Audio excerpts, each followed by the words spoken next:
Hey, hey, hey, hey. This is HQ over at Petty Politics, A Petty Politics. We're doing today. Um, Today I got a hold of this clip from CNN with Jillian Michaels on it, who was attempting to rewrite history. This is the issue I have with this clip and with this whole debacle that came about with Jillian Michaels.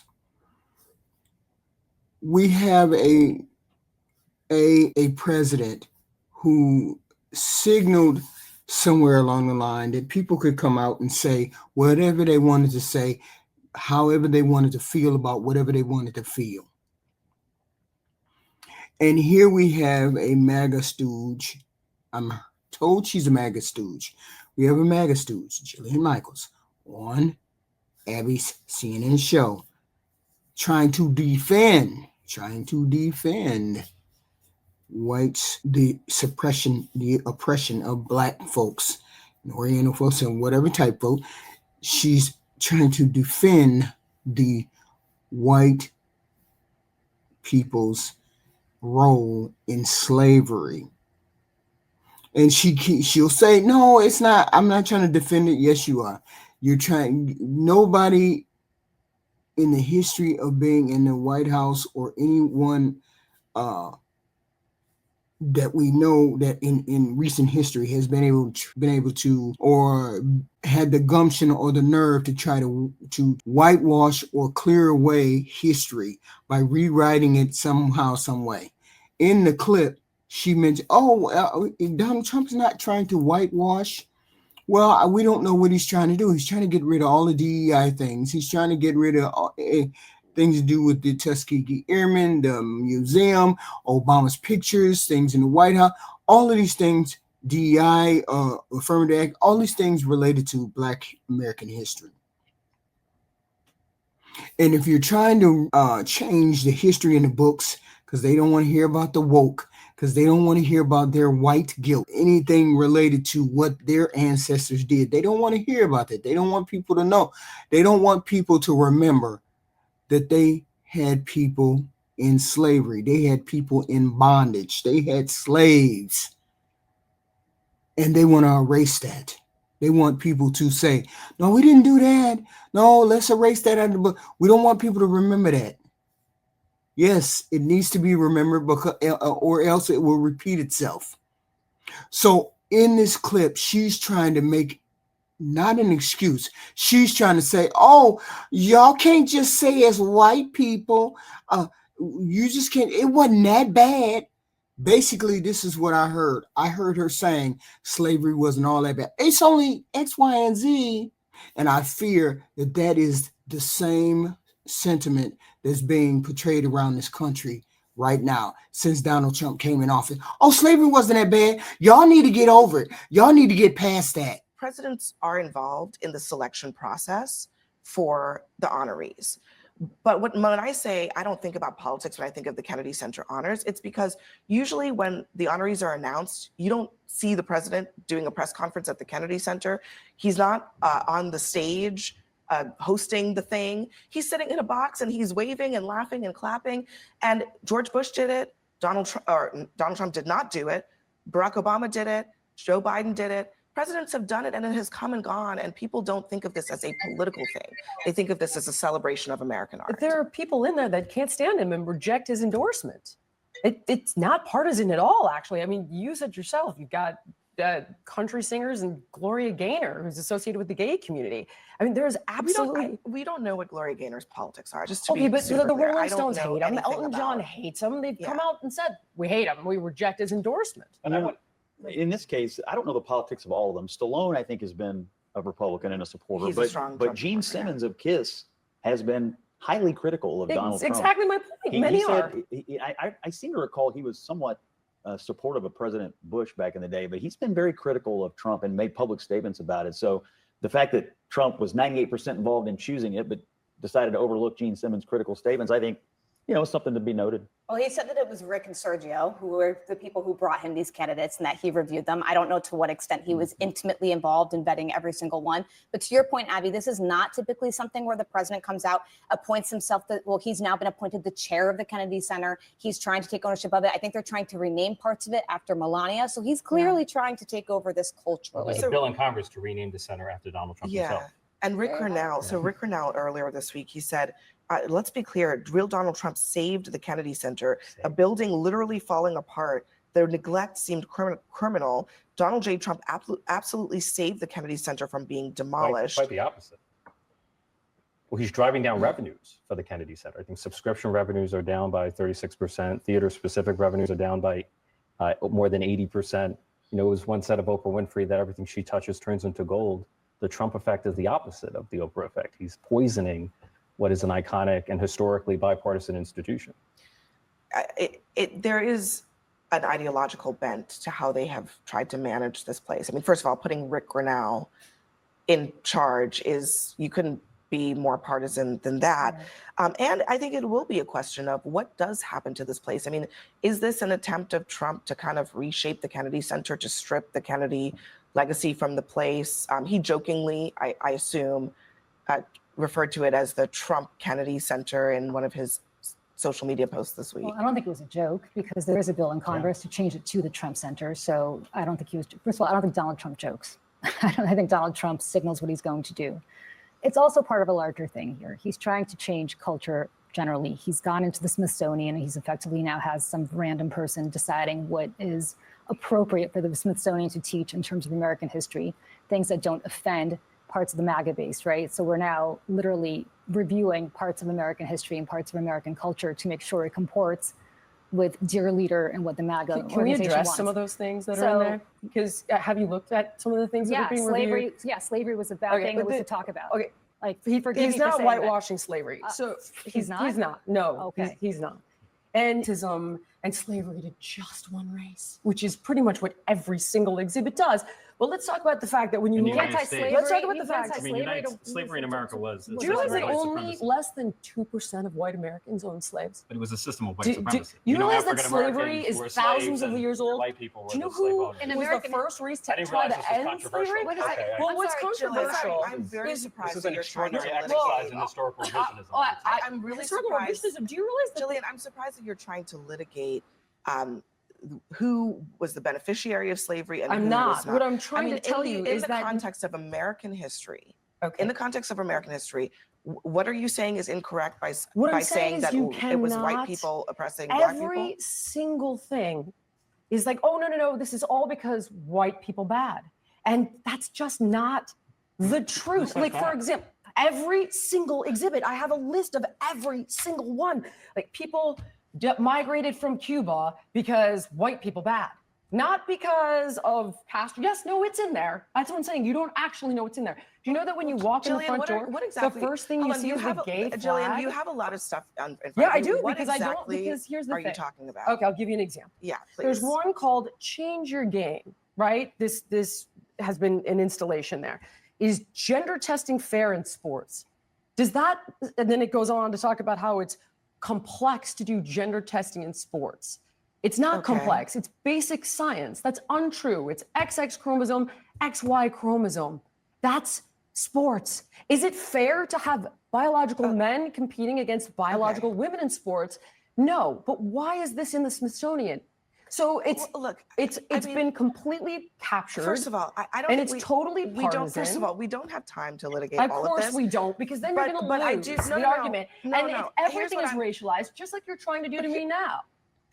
Excuse me. It's like, oh, I can't believe you're trying to suggest, that slavery just to is be a good clear, thing. you brought up race. No, this was a conversation about the arts, and you brought up race. It isn't. You brought up. But the whole hold point on, of hold this on, is Jillian. that the issue You brought up slavery, and you brought up the question didn't. of whether. You brought up the question of whether or not slavery in the United States is about race. The answer is yes. Yeah, I let that whole clip play because you had to hear it in the full context without any kind of commentary, right? She's trying to say every display in the Smithsonian is related to race. That's the whole point of a museum, to preserve the history that has already occurred to as much accuracy as you can. She seems to think when anything is shared that shows a bad light for white people in the Smithsonian, they shouldn't have it. She showed her true colors today. I don't want y'all to keep talking about white folks. Y'all saying everything the white folks is bad. Everything they do is bad. And it's just not true. It's not. So what does that have to do with the white folk? It has everything to do with the white folks. They were the oppressors of every race, even including Black, Asian. They were the oppressors. They were not the people being oppressed. And you're a part of that race. Take the fucking L and leave the rest of it behind. Let me explain something to you. Hold on. Because I got to get this out. Because I wanted everybody to see the full clip of what she said. And let me explain what she said, okay? This is what she said. Why this sounds crazy as hell. When Jillian Michaels says slavery, racism, and imperialism shouldn't be tied to just one race, it sounds like she's trying to sidestep the fact that the United States, these systems here were overwhelmingly built and enforced by white people against Black people. That's not an opinion. It's a historical fact that we cannot get around. Of course, bad behavior exists in all races, but slavery in America was specifically a system designed, run, and maintained by white people for centuries. And it was a lot more than 2 million people who owned slaves. So when she shifts the focus away from that, it feels like she's trying to dilute the truth, whitewash her ancestors' contribution, and avoiding the uncomfortable reality that racism has deep systematic roots here and now. Why this attitude feels familiar and very pervasive. Her attitude is part of a wider trend where people want to soften, whitewash history so it doesn't make certain groups uncomfortable, white people. We've seen it in the damn book bans, school curriculum fights, and even museum changes. The erasure of DEI, the idea is don't make me feel guilty. No, it says, or she seems to be expressing the fact that, no, she's acting like most white people these days. Don't make me feel guilty for something I didn't do personally. My ancestors did it. That's been in the past. I ain't did it. So now you feel bad about it. So now you want to get it out your face. But the point of telling truth about history isn't to shame people. It's to acknowledge reality so we can learn and do better. So we won't repeat the history. When people keep pushing this, it just wasn't white people. In the American slave context, it starts to sound like a modern version of the old excuses people used to play to downsize racism in the past. Hearing a public figure say this shit in 2025 is like stepping back into a time machine where we're back to the era of both sides' arguments about slavery and racism.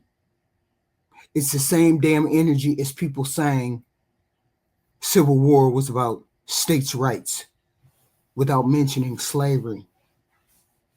It erases the specific harm done to Black people and makes it seem like the truth is up for debate. The truth ain't up for no fucking debate, Jillian Michaels. For us Black folks, it's frustrating And we get pissed off because it's not just about the damn past. It's about how the past shaped the inequality that we still live, the systematic racism that we still have to this freaking day, the legacy that your white people still perpetuates upon us to this very day. The fact that Jillian Michaels is raising a black kid adds another damn layer of the tone deaf bullshit. As a parent, you would have hoped she'd understand that her child will one day need to know the full fucking truth about why life in America is the way it is for black folk. Making these fucking public comments that dismiss or blur the truth makes it seem like you're not fully prepared to have those conversations with your kid. Or worse yet, you may pass that shit along sugar-coated or whitewashed to give that version to your child. That's why we have these motherfuckers on the line now. That's why we have motherfuckers online now talking about there ain't no such thing as slavery. When you have dumb jackasses like Kanye West coming on here saying slavery was a choice. Bullshit like that. For many black people, this tone-deaf bullshit shows she might not be willing to see the world through her child's future experiences. Just through her decrepit and immoral lens. Black people have every right to call her bullshit out for what they are. Historical inaccuracies in the American context, dismissive of lived experiences, and it's damaging when repeated on a major fucking platform. She never should have got her ass the fuck up there saying shit like this. People can also choose to engage her directly, whether in interviews or social media, open letters, pointing out the fucking harm in her framing and inviting her to learn more about this specific topic. You need to learn some more shit. You need to sit the fuck down and learn some shit, read some shit, understand some shit. Not necessarily talk to black folks, but talk to woke white motherfucking folks. Because y'all on some bullshit. You on some bullshit, you get on the show and say some shit like that specifically to the fucking host. Your remarks don't just miss the mark. They risk reinforcing a narrative that downplays the reality of slavery and racism in America. That's just the bottom line. Black folks, it's not just about disagreeing with her. It's about protecting the truth so it doesn't get rewritten into something more comfortable. I'm not supposed to make you feel fucking comfortable because your fucking ancestors enslaved mine. Whether it's a TV personality or not, a neighbor, a white neighbor, a black neighbor, I don't give a fuck. Or even the parent of a child who is black. The expectation should be the same. Tell the damn truth. Understand the weight of your words and be willing to sit with the damn discomfort of your history, your family's history, rather than trying to rewrite it so you can feel better. I'm surprised nobody said anything on that panel. This is disheartening. Now, they don't need to wear no goddamn capes and no hoods. Not saying that she's racist or anything else. I hope she's not having a black child. But the whole point is, don't bring your ass out here in public trying to whitewash some shit. You ain't glamorizing me. I understand exactly what the hell went on in the past. You ain't glamorizing nobody. So stop trying to. Oh, it wasn't so bad. It wasn't so bad. Yes, the hell it was. No, white people bad. Yeah, they were in the past. And we're going to call that out every time we can. Don't bring your ass on no panel talking like that no more. Like you don't understand what the past was about. Unless you just slow.